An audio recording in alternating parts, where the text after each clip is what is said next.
The following is an encore presentation of Everything Everywhere Daily. Almost every country in the world uses the metric system. Almost. There are still a few stragglers like the United States who use units handed down to them from the British. These are known as Imperial Units. These units often confuse those living in countries that use the metric system, as well as those who live in countries that use Imperial Units. They often don't make sense, they don't have any consistency between the units, and their histories are quite murky. Learn more about Imperial Units, how they were developed, and how they're measured on this episode of Everything Everywhere Daily.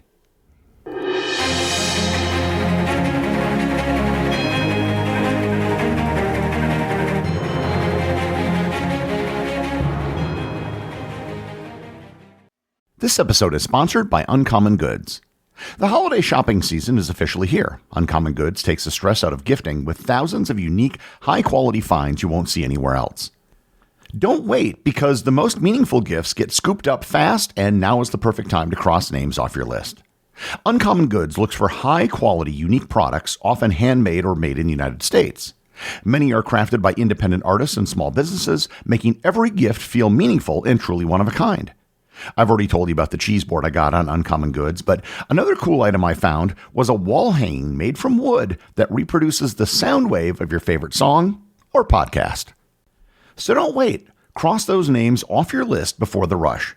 To get 15% off your next gift, go to uncommongoods.com/daily. That's uncommongoods.com/daily for 15% off. Uncommon Goods. We're all out of the ordinary. This episode is sponsored by David Green is Obsessed. I want to tell you about a remarkable new podcast that asks the question, what happens when our passions become obsessions? On David Green is Obsessed, one of America's most familiar voices and longtime co-host of NPR's Morning Edition, seeks out obsessives of all kinds while unpacking his own fixations. You'll hear David talk to comedian Tig Notaro about her complex passion for plant-based food, actor David Arquette on his love for Bozo the Clown, Paula Poundstone on her house full of cats. Celebrity chef Michael Simon discusses why he can't quit the Cleveland Browns, even though they often make him miserable, and so much more. It's pop psychology disguised as conversations with the world's most fascinating people. You can listen to David Green is Obsessed wherever you get your podcasts.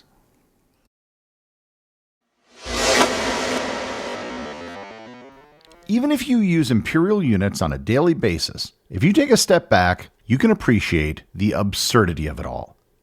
The whole point of the metric system is that everything is done on the basis of base 10. There are consistent naming conventions, and regardless of whether you're dealing with length, weight, or volume, you know that smaller and larger units will involve multiplying or dividing some multiple of 10. Imperial Units, on the other hand, are all over the place. Units might be a half, a third, a fourth, an eighth, a twelfth, or more based on units measuring the exact same thing. Moreover, there are some antiquated units that are almost never used anymore except in a few niche circumstances, which only adds to the confusion. So let's start this discussion by talking about units of length. And I'll begin with the smallest unit people use, the inch. The inch gets its name from the Latin unit known as the uncia. Through several changes in language and pronunciation, uncia became inch, and it is also the basis of the word ounce. Uncia simply means 1/12 in Latin. In other countries, the word for inch is derived from the word for thumb. And if you remember back to my Origin of Words and Phrases episode, the rule of thumb is that the width of a thumb is approximately 1 inch. The Roman uncia was 1/12 of the Roman foot, which was the base unit of length. While all imperial units come from the British origins mostly come in some form from the Romans. After the Norman invasion of England in 1066, the inch was defined as being 3 barley corn. Why a barley corn was defined as a third of an inch, literal barley corns were used to measure it. In the law known as the Composition of Yards and Perches, which was enacted in 1266, it defined an inch as, quote, 3 barley corns dry and round, end quote. There are antiquated units that were smaller than a barley corn. A line was a quarter barley corn or 1/12 of an inch. A digit was 3/4 of an inch, and a finger was 7/8 of an inch. And you can see the reason why all of these were created. They were common objects or body parts that were used for measurement. You can probably also see the problem with these units. They weren't standard. A nail, which was a unit of cloth measurement, was 3 digits or 2¼ inches. A palm was 3 inches, and a hand was 4 inches. For some odd reason, hands are still used today to measure horses, even though it would be just as easy to use feet or inches or meters. Horses are measured from the ground to the base of the neck. A shaftment was defined as the width of an outstretched thumb with the fingers together. It was initially defined as 6½ inches, and later it was simplified to just 6 inches. An American $1 bill is 6.14 inches, so almost one shaftment. A span is the distance from the tip of your thumb to the tip of your little finger with your hand outstretched. In many ancient cultures, a span was defined as 1/2 of a cubit. 12 inches is, of course, 1 foot. There were 2 basic units that ancient cultures used for length: the cubit, which is defined as the distance from the tip of your middle finger to your elbow, and the foot, which was the length of a human foot. India, Egypt, and Mesopotamia all used the cubit, whereas Rome, Greece, and China used a foot. The Roman foot was defined by Marcus Agrippa, the best number 2 guy in history if you remember back to my episode on him, as literally the length of his foot. The Roman foot eventually fell into disuse after the collapse of the Western Roman Empire, but the idea of a foot stuck around. 3 feet constitutes a yard, which is still a common unit of measurement. An American football field is 100 yards. 2 yards, or 6 feet, is a fathom. Originally, a fathom was defined as the distance from the tips of the fingers when an adult male had his arms outstretched. Fathoms are still used to measure water depth, and the British Navy defined a fathom as 1/1000th of a nautical mile, which is 6.08 feet. A rod is the next largest unit, and it has had many different definitions over the years. It was eventually set at 16½ feet, or 5½ yards. And that may seem odd, but it also works out to 1/320th of a mile. The rod was a unit traditionally used by surveyors. One of the benefits of using a rod is that it was easy to define an acre with it. 1 acre is 160 square rods. A rod was also known as a perch or a pole sometimes. A chain is 4 rods, or 66 feet, or 22 yards. You don't hear about the chain unit of measurement very much, but it was actually a very important one at one time because it was the primary unit of measurement for surveyors. The name comes from a surveyor's chain, which was used to conduct surveys. And likewise, a link is defined to be 1/100th of a chain. A furlong is 40 rods, 10 chains, or 660 feet. Or more usually, it's just defined as 1/8 of a mile. The word furlong comes from the length of a furrow on 1 acre of land. It was generally considered to be the length that an ox could plow a field without resting. An acre is defined as 1 furlong long and 1 chain wide. Today, the only place you'll find furlongs being used is in horse racing. Finally, we get to the mile. The mile is currently defined as 5,280 feet, or 1,760 yards, 320 rods, 80 chains, or 8 furlongs. And to be technical, this is known as a statute mile. The word mile comes from the Roman word for 1,000. A Roman mile was 1,000 strides, also defined as 5,000 Roman feet. By the time of Queen Elizabeth I, there were different distances for the mile that were floating around, and this was due to an earlier redefinition of the foot. 5,000 feet didn't quite add up to 320 rods anymore. The decision was made to keep the shorter foot, which is how we got 5,280 feet. And the decision was made primarily for tax reasons, as by changing the units, there were now more acres of land to tax. One of the most confusing things about the mile is that there are 2 different units called the mile: the statute mile, which I just mentioned, and the nautical mile. In many ways, the nautical mile is much simpler and cleaner than a statute mile. A nautical mile was defined as 1 minute of arc along a line of longitude on the Earth.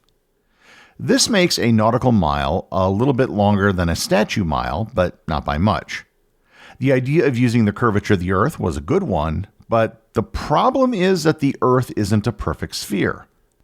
Near the equator, a nautical mile is 6,046 feet, but near the poles, it's 6,107.5 feet. The British Navy defined a nautical mile as 6,080 feet, but the Americans defined it as 6,080.2 feet. The current internationally accepted definition is that a nautical mile is 1,852 meters or 6,076.1154855.6 feet. The final unit of length is the league. The league is defined as 3 miles. On land, it's a statute mile, and at sea, it's a nautical mile. So I covered length first because area and volume are, for the most part, based on the square or cube of units of length. The most common units of area in imperial units are square feet or square yards, which is pretty self-explanatory. The one unit that requires some explaining is the acre. An acre was originally defined not just as a unit of area, but a particular set of dimensions. It was a plot of land that was 1 chain or 4 rods wide by 1 furlong long. Eventually, it did just become a unit of area that was 1/640th of a square mile, or 4,840 square yards, or 43,560 square feet. Nice, round, easy-to-remember numbers. Volume units are odd because the tradition developed of different products having completely different units. The standard fluid volume units start with the minim. Traditionally, the minim was measured as a single drop, and drop and minim were used interchangeably. Technically, today it is defined as 0.06 milliliters. 60 minims constitute a dram, and 80 minims make a teaspoon. A tablespoon is equal to 4 drams, 240 minim, or 3 teaspoons. And a fluid ounce is 2 tablespoons. 5 fluid ounces is 1 gill, a unit that's really only used in measuring alcohol anymore. However, it's only 5 fluid ounces in the UK. The United States has a system called the United States Customary Units, which deviates slightly from the British units. In the US, 1 gill is 4 fluid ounces. 4 gills make a pint. The difference in the number of ounces in a gill is the reason why British and American pints are different sizes.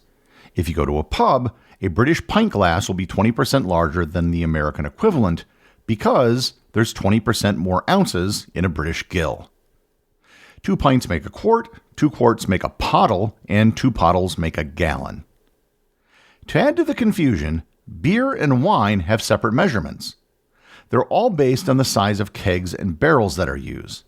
And just to make things confusing, a wine gallon is measured differently from a regular gallon, both in British and American systems. A wine barrel is 31.5 wine gallons, and a beer barrel is 35 regular gallons.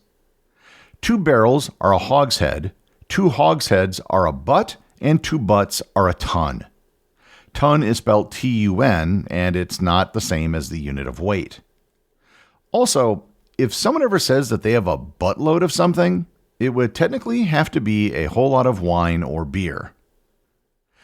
Finally, we can turn our attention to weight and mass, which is also super confusing because there are 3 different systems: avoirdupois, troy, and apothecary. Troy units are only used for precious metals, and the apothecary system was used in medicine.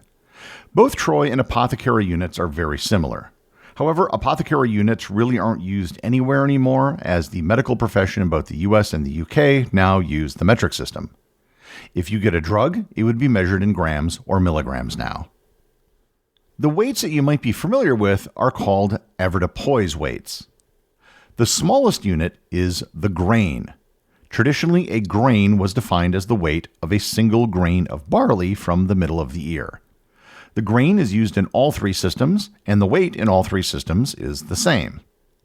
From the grain, you next have the dram. which is confusing because it's also a unit of volume. The modern definition of a dram in terms of weight is that it equals 27 and 11/32 grains. Again, nice easy round numbers to remember. 16 drams make an ounce, which is again confusing because there are also fluid ounces, a measure of volume, which is a totally different thing. 16 ounces then make a pound. In the UK, and pretty much nowhere else, human weight is measured in stone. 1 stone equals 14 pounds. A hundredweight is equal to 8 stone, or 112 pounds in the UK, or 100 pounds in the US. Finally, the British ton, or the long ton, is 20 hundredweight, or 2,240 pounds. The American ton, or short ton, is just an even 2,000 pounds, but it is still 20 hundredweight. Just to add one final bit of confusion to everything, there is a metric ton, which is usually spelt TONNE, which is equal to 1,000 kilograms, or 1 megagram. It is slightly less than a long ton and slightly more than a short ton. I'll end the episode by touching on the temperature unit, Fahrenheit. The odd thing about Fahrenheit is that the 0 point is totally arbitrary. It is the temperature at which a solution of water, ice, and ammonium chloride happens to freeze. Why that mixture? Good question. Because they used that mixture, you wind up with water freezing at an awkward number, 32 degrees. The reason why the boiling point of water was selected at 212 degrees is because it's exactly 180 degrees from freezing. Daniel Gabriel Fahrenheit, the creator of the system, selected degree as the unit, which, also confusingly, is the same name as the units for measuring angles. Because two opposite points on a circle, the farthest points apart from each other, are 180 degrees, he put the freezing and boiling points of water 180 degrees apart from each other. If everything I've covered in this episode seems confusing, that's because it is. And this is exactly why the metric system was developed. Most people who even use some of these units every day aren't entirely certain how many of them make up one of something else. Prior to the metric system, all of this was even worse because every country or region would often have their own units of measurement. All of these units of measurement actually made sense at one point when we didn't have or need very accurate systems of measurement. The length or weight of a grain of barley or the width of a finger was fine for most purposes 500 years ago, but they could never work in a modern world with precise measurements. And that is why almost everyone in the world has moved on from these antiquated units. The executive producer of Everything Everywhere Daily is Charles Daniel. The associate producers are Austin Oetken and Cameron Kieffer. My big thanks go to everyone who supports the show over on Patreon. Your support helps make this podcast possible. And I also want to remind everyone about the community groups on Facebook and Discord.